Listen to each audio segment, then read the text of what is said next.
जातपात हा विषय आजही समाजामध्ये खूप तीव्रतेने रुजलेला आहे. जिकडं बघावं तिकडं कास्ट कास्ट कास्ट हे चाललेलं असतं. वाटतं आपल्याला सगळ्या गोष्टी इझी आहेत, पण 2026मध्ये चालू आहे. सगळ्या गोष्टी दुनिया पुढे गेलेली आहे. सगळ्यांच्या एकदम लाईफमध्ये खूप सारा विचार करून पुढे गेलेत. पण काही फॅमिली अशा असतात की त्यांना कास्टला घेऊन आपल्या खूप सारा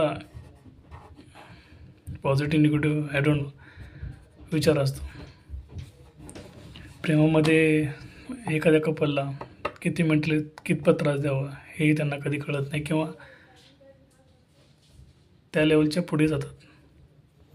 ते हे नाही विचार करत की एकमेकांसोबत ते कसे राहतील, दोघांची पर्सनॅलिटी काय आहे, दोघं काय विचार करतात, दोघं किती कमवतात, दोघं पुढे जाऊन काय करू शकतात, हा विचार नाही करणार. त्यांना हे पडले सबसे बडा लोग क्या कहेंगे लोग, हा विचार करतात. एक मेंटली स्ट्रेस जो असतो तो कपलला खूप दिला जातो. इतका दिला जातो की त्या ठिकाणी कोणाचाही विचार केला जात नाही.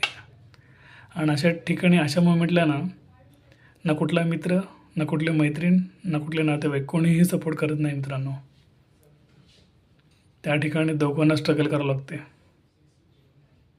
तो कपल त्यावेळेस जो प्रवास करत असतो ना, खूप वेदनादायक, खूप त्रासदायक असतो.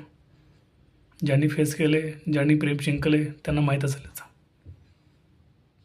सांगायचं का तर एवढंच आहे की लव्ह मॅरेज हे सहज भेटलं ना, ते लव्ह मॅरेज नाही आहे.